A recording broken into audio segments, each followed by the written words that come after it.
रखने देता है, लेकिन फिर वो देखता है कि कुसेनिनोई पेड़ ने बढ़ना बंद कर दिया है। वे साथ ही समझाते हैं कि चूंकि यह पेड़ एक पवित्र पौधा है, इसलिए इसके बढ़ने का तरीका आम पेड़ों से बिल्कुल अलग है। जब वे पेड़ के बारे में बात कर रहे होते हैं, रेकी हीरो को दरवाजे की तरफ इशारा करता है तो वो बाहर जाकर चेक करता है।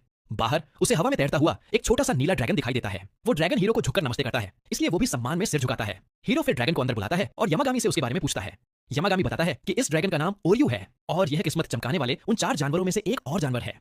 ओरियू की नजर कुसेनिनोई पेड़ पर पड़ती है और वो बाहर जाकर एक अजीब सी ताकत को समन करता है। जल्द ही बगीचे के चारों ओर जादुई घेरा होने के बावजूद काले बादल घिरने लगते हैं। हालांकि जब बादलों से बारिश होने लगती है तो वे कुछ ही सेकंड में उस कुसेनिनोई पेड़ को एक विशाल आकार में बड़ा कर देते हैं।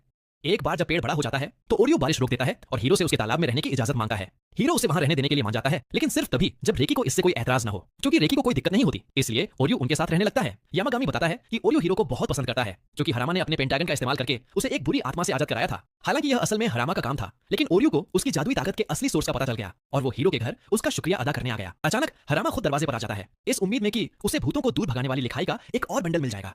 हीरो उसके लिए नए नोट्स का एक बंडल निकालता है और बदले में हरामा उसे शुक्रिया कहने के लिए एक बहुत ही स्वादिष्ट मिठाई देता है। उस टेस्टी खाने को देखकर यामागामी के मुंह में पानी आने लगता है, लेकिन हीरो का ध्यान हरामा पर ही रहता है। वो उस ऊंजा से पूछता है कि क्या वो पेंटागन किसी काम का था, और हरामा उसकी लाजवाब ताकत के लिए उसकी तारीफ करता है। फिर वो उससे अपने हाथ पर एक और निशान बनाने को कहता है, लेकिन इस बार वो चाहता है कि उसका आकार थोड़ा अलग हो। हीरो सोचता है कि क्या हरामा को बस पेंटागन पसंद नहीं है, लेकिन वो बताता है कि पेंटागन असल में एक दूसरे परिवार का खानदानी निशान है। हीरो हाँ में सिर हिलाता है और हरामा के हाथ पर एक नया निशान बनाता है, जिसे वो काम करते हुए ध्यान से देखता है। हरामा का एक भरोसेमंद साथी इस बात की तरफ ध्यान दिलाता है कि हीरो के नोट्स ज्यादा काम के नहीं हैं, क्योंकि उन्हें फेंकना बहुत मुश्किल है। हरामा बताता है कि उसने हीरो से अपने लिए कड़क बिजनेस कार्ड्स लिखवाकर यह परेशानी पहले ही सुलझा ली है। यह सुनकर उसका साथी मजाक करता है कि हरामा अपने उड़ने वाले कार्ड्स के साथ एक सुपर हीरो बनने के लिए बिल्कुल तैयार है। फिर वो सीरियस हो जाता है और उसे चेतावनी देता है कि वो हीरो की पहचान को एक राज ही रखे, क्योंकि कोई भी बुरा इंसान आत्माओं को दूर भगाने वाली उसकी ताकतों का गलत फायदा उठा सकता है। वो बताता है कि अकीजू को पहले ही हीरो के बारे में पता चल गया है, लेकिन उसे उम्मीद है कि वो उसे कोई नुकसान नहीं पहुंचाएगा। इसी बीच बाजार में हीरो की टक्कर अकीजू से हो जाती है, जो उसे घूर कर देखता है और वहां से चला जाता है। कंफ्यूज होकर हीरो आगे बढ़ता रहता है, लेकिन वो उस छोटे से ताबीज को नहीं देख पाता जो अकीजू ने चुपके से उसकी पीठ पर चिपका दिया था। कुछ दिन बाद जब हीरो एक और वर्ल्ड एंडिंग शॉपिंग लिस्ट लिख रहा होता है, यामागामी इकिजो का इविल टैलिस्मैन फ्लोटिंग देख लेता है। उसकी आंखें नैरो हो जाती हैं, क्योंकि उसे हरामा की वार्निंग याद आ जाती है कि एक कलीग हीरो की मूवमेंट्स ट्रैक कर रहा था। यामागामी गुस्सा हो जाता है कि इतना रैंडम स्मॉल फ्राई उसके फ्रेंड को हर्ट करना चाहता है, तो वह टैलिस्मैन इरेज कर देता है ताकि हीरो सुरक्षित रहे।